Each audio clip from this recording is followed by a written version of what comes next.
नमस्कार दोस्तों, स्वागत है हमारे आज के खास वीडियो में। आज हम गौतम बुद्ध की उन कहानियों को सुनेंगे जो न सिर्फ आपके दिल को छू लेंगी बल्कि आपके जीवन को एक नई दिशा भी देंगी। गौतम बुद्ध ने कहा था, ज़्यादा काम करो, कम सोचो, बाकी का सब भूल जाओ। इसका मतलब है कि अनावश्यक चिंताओं को छोड़कर हमें अपने कर्मों पर ध्यान देना चाहिए। उनकी शिक्षाएं आज भी उतनी ही प्रासंगिक है जितनी उस समय थीं जब वे प्राचीन भारत के जंगलों और गांवों में लोगों को रास्ता दिखा रहे थे।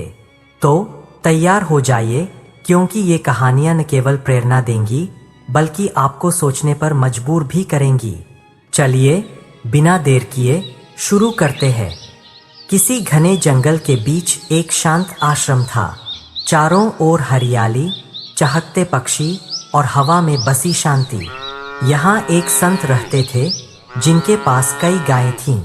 उनका आश्रम सादगी और भक्ति का प्रतीक था। एक दिन एक गरीब आदमी जिसके चेहरे पर उदासी और थकान छाई थी, संत के पास आया। उसने विनती की, महाराज, मेरे पास न घर है न खाना, कई दिन से मैं भूखा हूँ। कृपया मुझे अपने आश्रम में शरण दे और अपना शिष्य बनाए। संत ने उसकी आंखों में छिपा दर्द देखा। उन्होंने उसे आश्रम में जगह दी और एक स्वस्थ गाय सौंपते हुए कहा, इस गाय की सेवा करो, इसका दूध तुम्हारा होगा। साथ ही रोज सुबह शाम भगवान का जाप करो, इससे तुम्हारा मन शांत रहेगा। वह आदमी, जिसका नाम अब शिष्य बन चुका था, ने संत की बात मानी। वह सुबह शाम गाय की देखभाल करता, उसका दूध पीता और भगवान का नाम जपता। धीरे धीरे उसका जीवन खुशियों से भर गया। आश्रम का सादा जीवन उसे अब स्वर्ग जैसा लगने लगा। वह गाय को अपनी दोस्त मानने लगा। एक दिन उसने संत के सामने आभार जताया, महाराज, आपकी कृपा से मेरा जीवन सुखमय हो गया। पहले मैं भटकता था, लेकिन अब मुझे शांति मिली है। संत ने हल्की मुस्कान के साथ जवाब दिया, यह तो अच्छा है बेटा, लेकिन याद रख, सच्चा सुख वह है जो हर परिस्थिति में तुम्हारे साथ रहे। कुछ महीने बीते। एक दिन अचानक वह गाय बीमार हो गई। शिष्य ने उसकी बहुत सेवा की, लेकिन गाय बच न सकी। उसका एकमात्र सहारा छिन गया। वह उदास हो गया, जाप करना छोड़ दिया और उसका चेहरा फिर से उदासी से भर गया। उसने संत से अपनी पीड़ा साझा की, महाराज, गाय के चले जाने से मेरा मन टूट गया। अब न भक्ति में मन लगता है, न जीने की इच्छा बची है। संत ने शांत स्वर में जवाब दिया, यह भी अच्छा है। शिष्य हैरान रह गया। उसने सोचा, यह कैसा जवाब है। कुछ महीनों बाद आश्रम में एक नई गाय आई। संत ने उसे फिर शिष्य को सौंप दी। शिष्य का मन फिर से खिल उठा। वह खुशी खुशी संत के पास गया और बोला, महाराज, अब मैं फिर से सुखी हूँ। संत ने फिर वही कहा, यह तो अच्छा है। शिष्य का धैर्य अब जवाब दे गया। उसने पूछा, महाराज, आप हर बार यह तो अच्छा है क्यों कहते हैं? सुख में भी दुख में भी आपका जवाब एक ही है। संत ने गहरी सांस ली और बोले, बेटा, जीवन एक नदी की तरह है। इसमें सुख और दुख की लहरें आती जाती रहती है। अगर तुम सुख में बहुत उछलो या दुख में टूट जाओ तो तुम इस नदी के प्रवाह को कभी नहीं समझ पाओगे। सच्चा सुख मन की शांति में है। हर परिस्थिति को स्वीकार करो, उसमें खुशी ढूंढो, तभी तुम्हारा मन हमेशा प्रसन्न रहेगा। शिष्य की आंखें खुल गईं। उसने समझ लिया कि सुख और दुख स्थायी नहीं है। उस दिन से उसने हर पल को गले लगाना शुरू किया। चाहे बारिश हो या धूप, वह मुस्कुराता रहा। उसका जीवन अब केवल गाय या दूध पर निर्भर नहीं था, बल्कि उसने मन की शांति को अपना असली खजाना बना लिया। दोस्तों, सुख और दुख जीवन के दो ऐसे पहलू हैं जो एक दूसरे के बिना अधूरे हैं।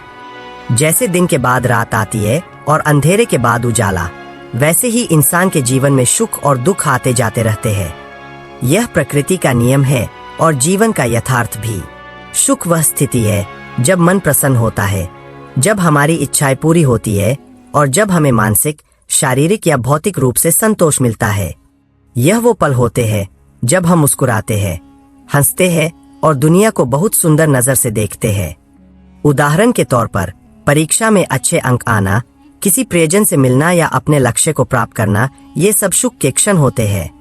सुख हमें ऊर्जा देता है, आशा देता है और हमें जीवन के प्रति सकारात्मक दृष्टिकोण देता है। लेकिन यदि जीवन में केवल सुख ही सुख हो तो हम उसके मूल्य को नहीं समझ पाएंगे।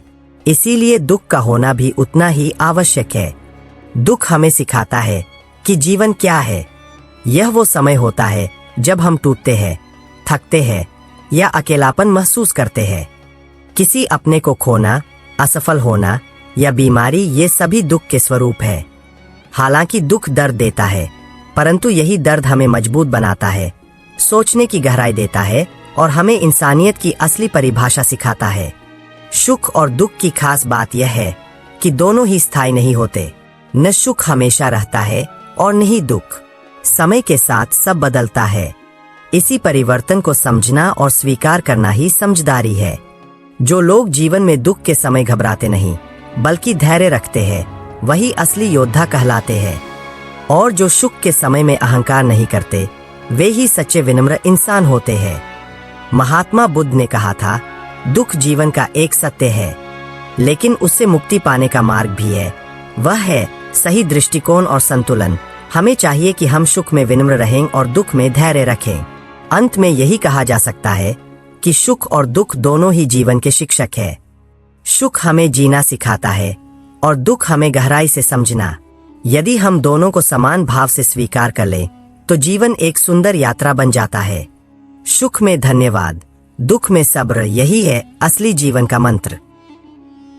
जिंदगी में सुख दुख आते जाते रहते हैं। हर पल को स्वीकार करो, उसमें खुशी ढूंढो। यही बुद्ध की शिक्षा है जो हमें सिखाती है कि सच्चा सुख हमारे मन में बसता है। अगर आपको ये वीडियो पसंद आया हो तो एक लाइक जरूर दें और अपने विचार नीचे कमेंट में साझा करें। ऐसे ही और प्रेरणादायक और ज्ञानवर्धक वीडियो के लिए टेल रूट हिंदी को सब्सक्राइब करें और बेल आइकन दबाना न भूलें ताकि आप एक भी कहानी मिस न करें। मिलते हैं अगले वीडियो में। तब तक के लिए खुश रहें, सीखते रहें। Asterisco, asterisco.